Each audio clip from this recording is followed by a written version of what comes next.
Hello, welcome back. My name is Lalenia, and today we are going to be talking about the higher states of consciousness.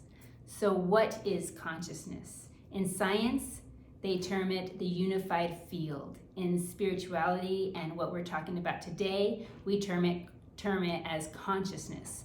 So at the beginning, there was the Big Bang, the big Aum, that ripples into existence. All the energy that was confined into this one unmanifest thing exploded into this manifested world that we experience now. And consciousness is that experience of itself.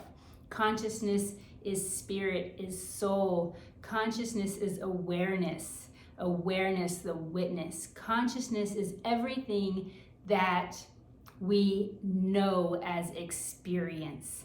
So consciousness connects us, consciousness of the oneness of everything, consciousness of the manifest, and consciousness of the unmanifest. Consciousness is the glue that holds the entire existence together, if you will. And there are different levels of consciousness, of being aware of oneself, of being aware of the existence of life. In that different awareness, it has psychological behaviors and psychological experiences that go along with it. So we have the 7 layers of life and the 7 layers of consciousness. And 3 of those are waking, which we know. Waking, we're awake, we're experiencing, we're physically experiencing everything. I can touch my fingers, I can feel this, I can hear this, I can taste food, I can see you, you can see me. We're in this waking manifest world. It's very tangible, it's very linear. And then we have the dream world, when we go to sleep, we're dreaming. And then we have the deep sleep world. And in the deep sleep world, we start to slip into the unmanifest. We go into the place with no thought. We go into the gap of consciousness, of just being. So a waking world, tangible, linear. We can see it, we can hear it, we can taste it, our senses are active.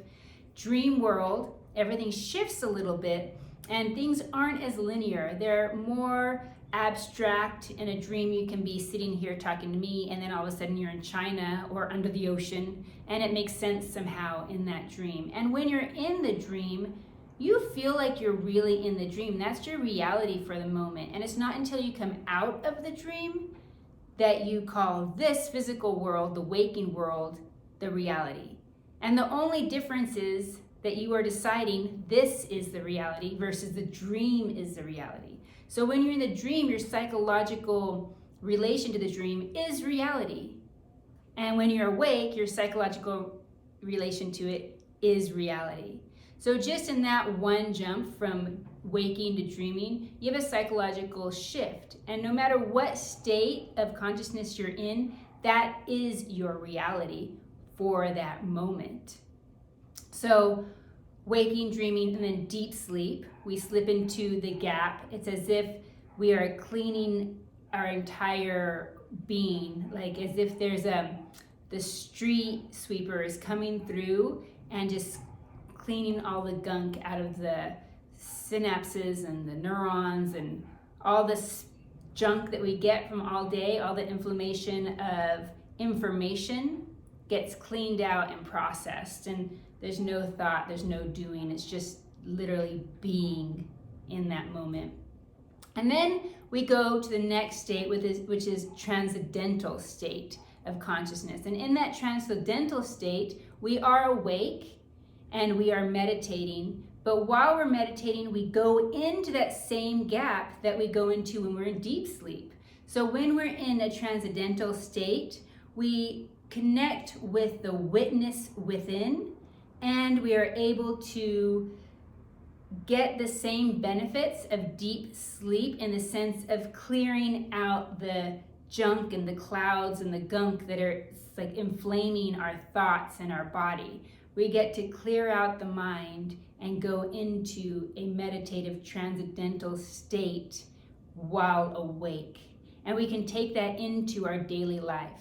So as you're walking around throughout the day, you might realize your relationship to stress, to other people, to your own thoughts, to a car coming at you, to different things is going to be different. Instead of reacting, you're going to witness and have that space to have a conscious reaction.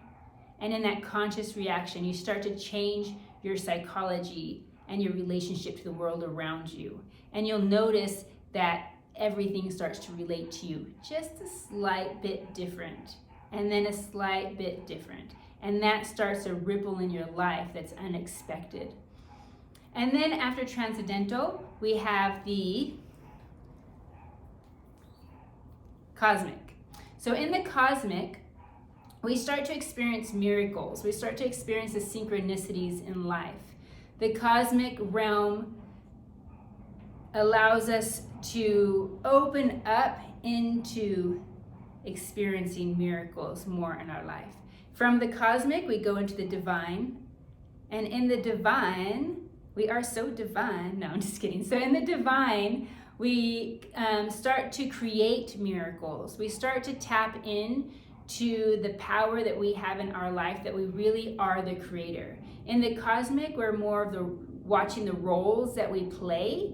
We start noticing that every label that I've ever put on myself is just a label, and it's not me. Every thought I've ever had is not me. And therefore, I can be the meditator, I could be the coach, I could be the dancer, I could be the mother, the child, I can be all these roles, and they don't define who I am.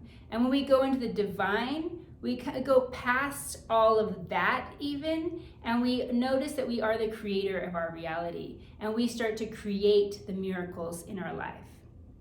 And then we have the unified consciousness. And within the unified consciousness, we are really honed in to allowing and accepting, and our heart bursts open.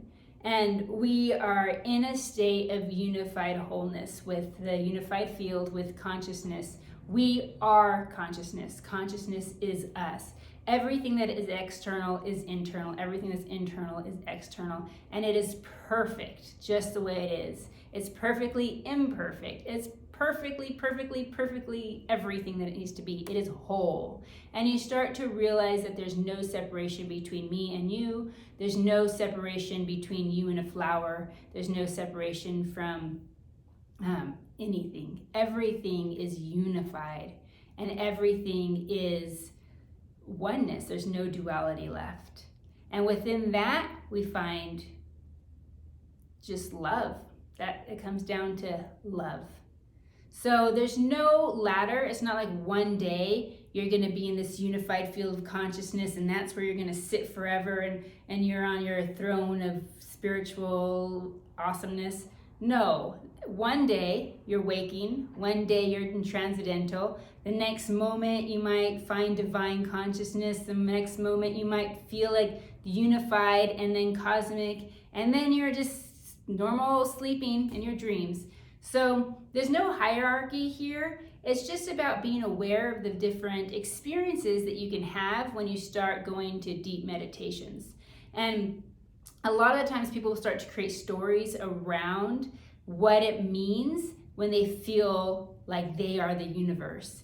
And it's not that I am the universe and you are not. It's that we are all connected. We are all unified. It's not about ego. It's not about storytelling. It's just the quality of it, the feeling, the deep feeling that you feel unified, and that it just is. It just is the truth of reality, and that's how you feel. And each one of these levels is that psychological experience that you experience, and each one is true for you at that moment. So that's a very quick intro and explanation of the higher states of consciousness. We'll dive into each, I'm sure, later. Thank you so much. Namaste, and I look forward to seeing you again.